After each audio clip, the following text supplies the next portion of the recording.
Okay, please state your name and title. My name is Officer Martha Adams. And for the sake of this interview, we are going to be discussing kind of a sensitive topic. So if at any point you feel uncomfortable with a question or something that we're talking about, feel free to bypass, skip, or ask to come back to it. You don't have to answer anything you aren't comfortable with answering. Awesome. Sounds good. Okay, so to start off, how old were you when you were first diagnosed with severe depression and a mood disorder? I was 12. I just turned 13. And how long before that did your symptoms occur? Did you notice something wasn't right? I was about 11. So it was right when I went into middle school, and I started just kind of pulling myself away from all my friends, and I just kind of wanted to be alone most days and by myself. And that's when I started to realize something was wrong, and my parents thought it was just like teen angst. And right when I turned 13 was when they realized something was actually wrong. And that's when they started taking me to doctors. And before your parents noticed something was wrong and you were aware of it, how would you describe your daily feeling or how would you describe your headspace every day? Very cloudy and muddy. I didn't want to do anything. I didn't want to leave the house. I didn't want to hang out with anybody. I just wanted to go home and sit in my room, and that was it, be alone. And you said you were diagnosed around 12 or 13, and was that for both depression and the mood disorder, or which came first? I was diagnosed with depression at 13, and as an adult, I was diagnosed with a mood disorder. Now, what would you say was the biggest change or the biggest effect that happened in your life after your diagnosis? So when you were 13, after you were told hey, you have severe depression, what did you notice anything different right away, or did everything become amplified? I definitely think my biggest change was I was really embarrassed about the situation, that I didn't want to talk to anyone about it. I didn't want anyone to know that it was a problem. And I think that's a huge issue in our society, is we are expected to have this thing that everyone else also has and keep it to ourselves and not talk about it. And would you say, was it school that made you think you couldn't express it, or just a natural feeling of you don't want to admit that something was wrong? A little bit of both. It was, I didn't want to say there's this thing wrong with me, and it felt like I'm the only one that has it, so why would I tell anyone about it, like a secret type thing.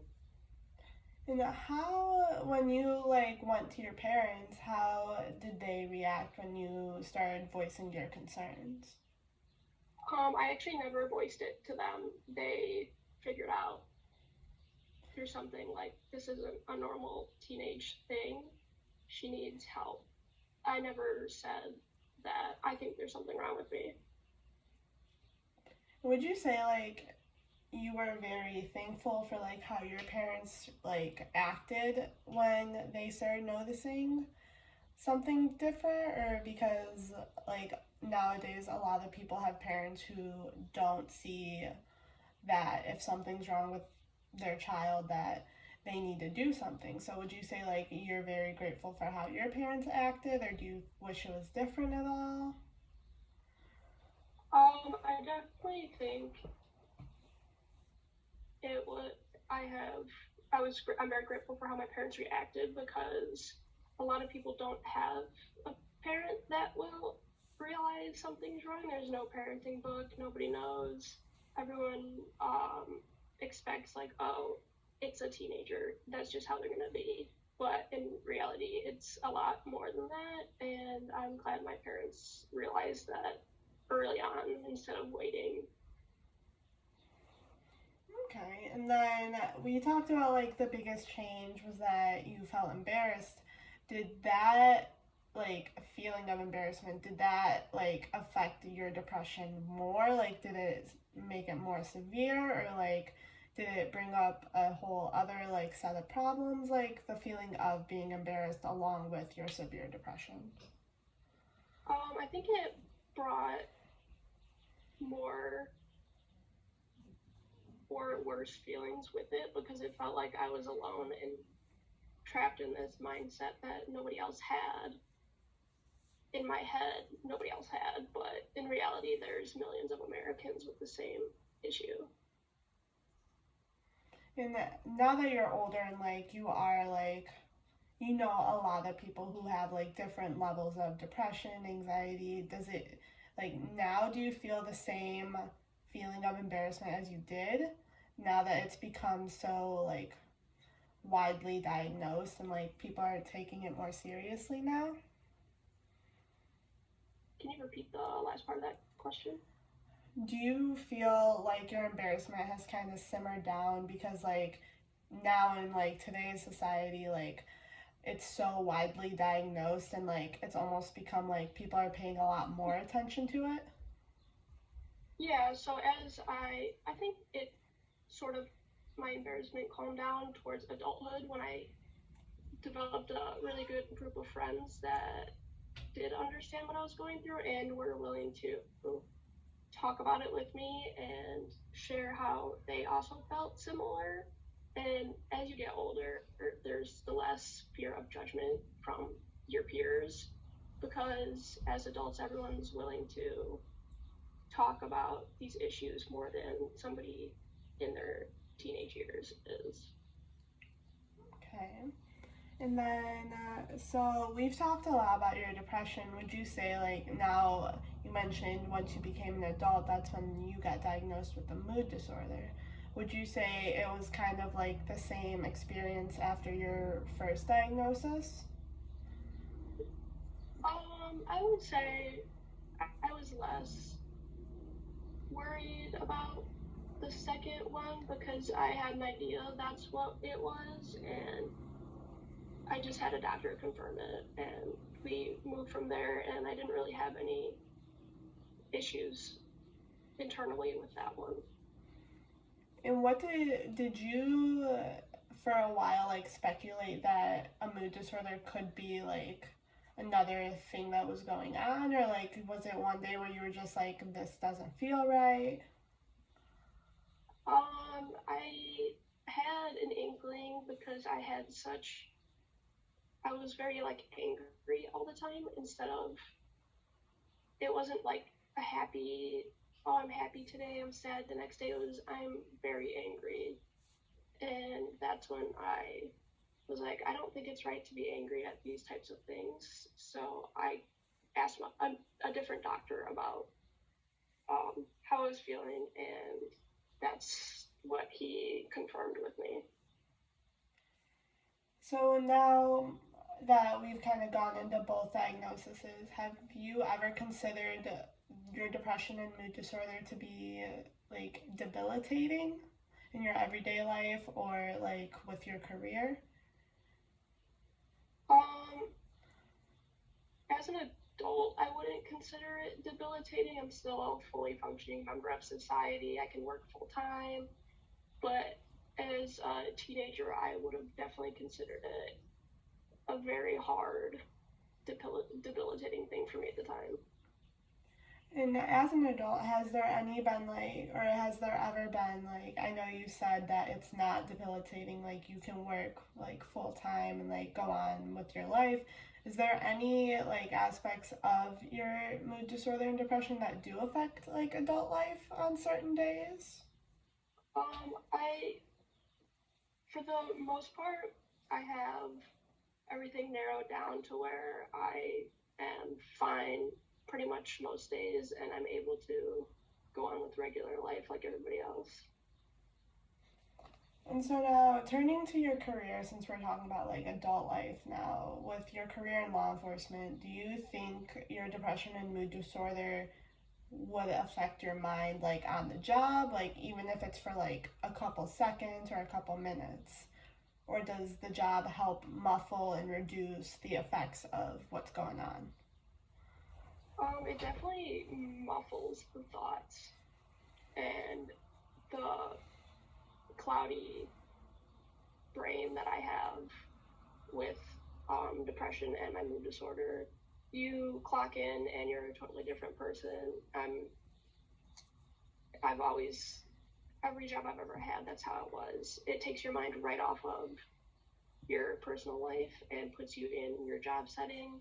I have to help people, and that's my mindset for the day, and that's that. I don't have any overlapping emotions with my personal depression versus on the job. So you would say that your career almost provides like a cloud of clarity when in your mind from like your personal life and then when you clock in. Can you repeat that?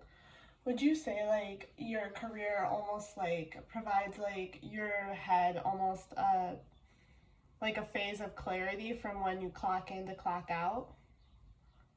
Yeah, I definitely think there is something with being yours, a lot of people's lifeline.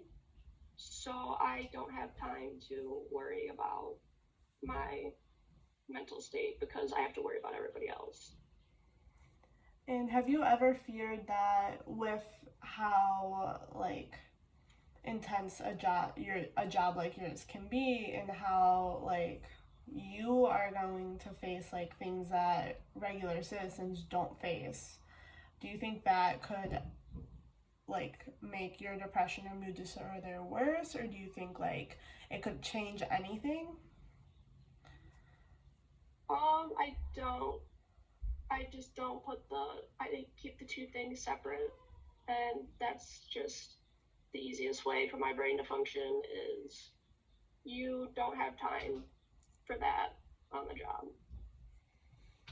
No, we're gonna wrap up in a little bit, but I did want to ask, especially from someone who is in the career that you're in, do you think that it's very significant or important to find that mental health assessments and consistent like mental health care should be a part of any law enforcement job, whether it be like police officers, firefighters, like any intense job like that? Do you think mental health care should be incorporated into that?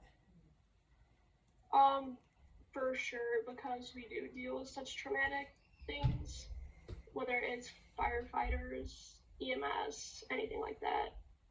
We see such horrific things that most people don't see, and I think mental health care should be almost forced upon the people that work in this career path because there's no way anybody could ever just go on with life seeing some of the things we see and having no type of assistance.